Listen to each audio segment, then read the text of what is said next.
Where the Quran stands, over 1400 years, it really has not seen any change. So much so that the language, the Arabic language is more or less as it was back then. Traditional, the written and spoken Arabic, it remains almost exactly the same.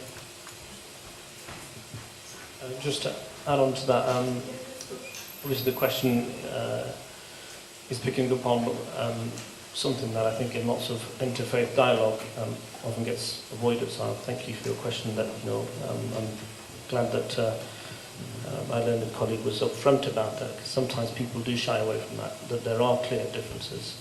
But when we're talking in an interfaith environment and the objective of the discussion, and I'm not saying that's what it is here, is to try and foster a better understanding of faiths. It's perhaps relevant as just a statement of the Blessed Prophet that came to my head when you were speaking, in which he says that all of the previous prophets were brethren. And we often say this, that the previous faiths are, if you like, a continuum, and the seal and the finality of it is with the Prophet Muhammad.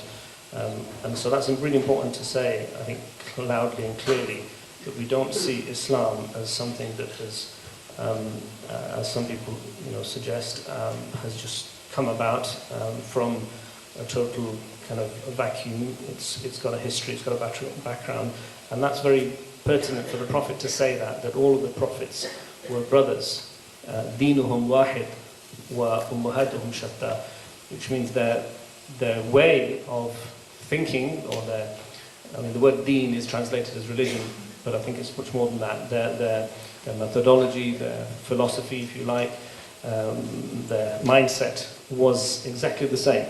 Their objectives were exactly the same. Their nations were different. Okay, thank you. We'll move on to, I think, the third person to put their hand up, which was the girl in the blue and red over there.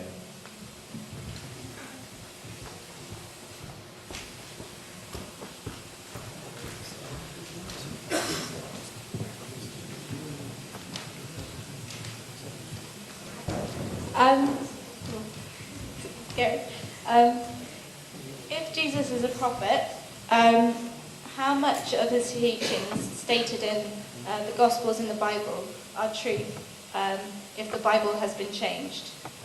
Do we believe in the same Jesus or a different one entirely?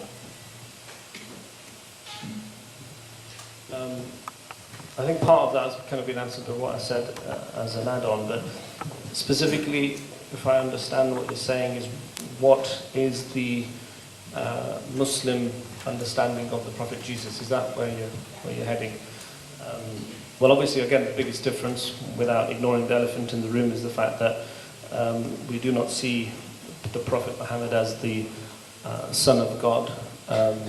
There isn't any association of, and the simple answer to that is that any association of any animate human quality can never be associated to the Lord Almighty. Otherwise he would cease to be the creator, is our kind of philosophical answer to that. So he was, as I said earlier, he was one of a many chain of prophets and messengers that came to guide people across times.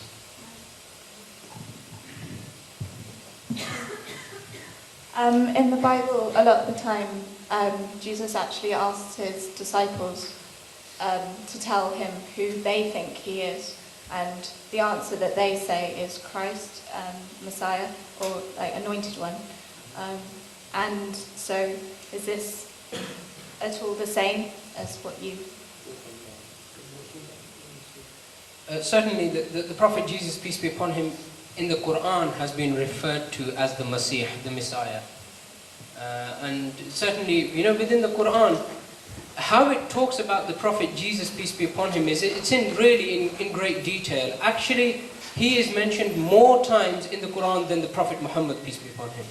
And this is how much, and it refers to, there's everything that the Quran has told us about the Prophet Jesus, peace be upon him, we believe about him. We believe that he was able to cure the sick. We believe that he was able to bring the dead back to life through the permission of God. We believe that he possessed knowledge of the unseen, such that he could tell people what they've eaten and what they've left at home. All of this is mentioned within the Quran. The only difference, and this is something that continues to keep the Christians on this side and the Muslims on this side, and the one line between us is Jesus the Son of God.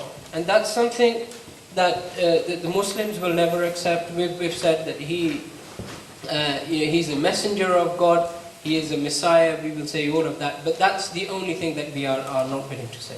Could you then feel perhaps that because Christians think that is actually not just a reason or a difference, but it's actually the only difference, and it's the vital difference between the faiths, it changes the complete meaning of who Jesus completely is?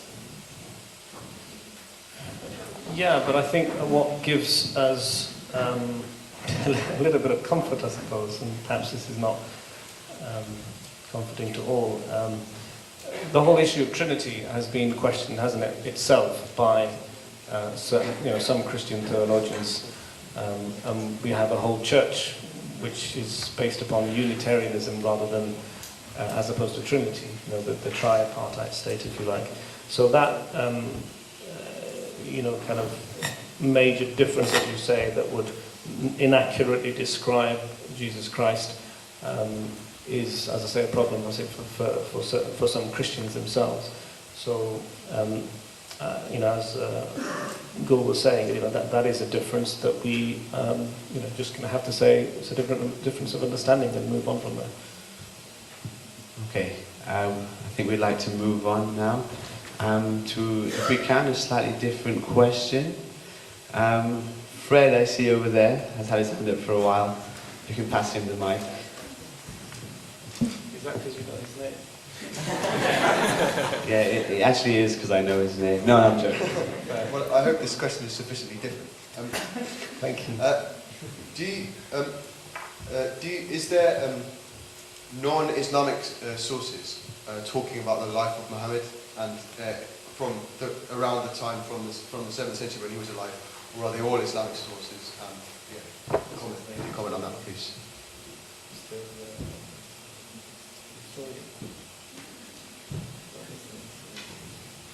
There's many. When you say non-Muslim sources, specifically at the time, yes. Are you talking in terms of evidencing? So there were other tribes and other people around who weren't Muslims, but did they recognize, or did they say, Muhammad was there and this is what he did? I'm not so sure if there's accurate kind of historical sources that we can say that were written, but what I am aware of is research that's being done in our time, if you like, that goes back and traces things, and perhaps it'd be interesting to see what sources they've taken from, and have they taken specifically from Islamic sources and others, but people like Michael Hart.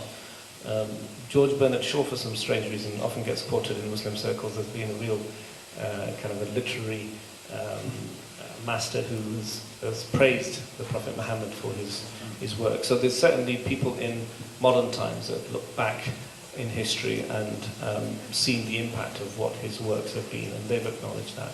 But precisely, people coexisting in his era, I think that would be difficult to. I personally haven't seen anything. I don't know. I think the reason for that was when Islam started out, it started out amongst the Arabs, and it spread over a period of time. And as it spread, it would have got the interest of everybody else around, and people would have started documenting things, but it would have been well after the Prophet Muhammad, peace be upon him. Because in his lifetime, as you can imagine, because communications were limited, you sent a message on horseback with somebody, by the time he gets there, the message is probably null and void in any case. So it wasn't like where the Prophet Muhammad was able to speak in one country and in another country you could have an opinion going on him.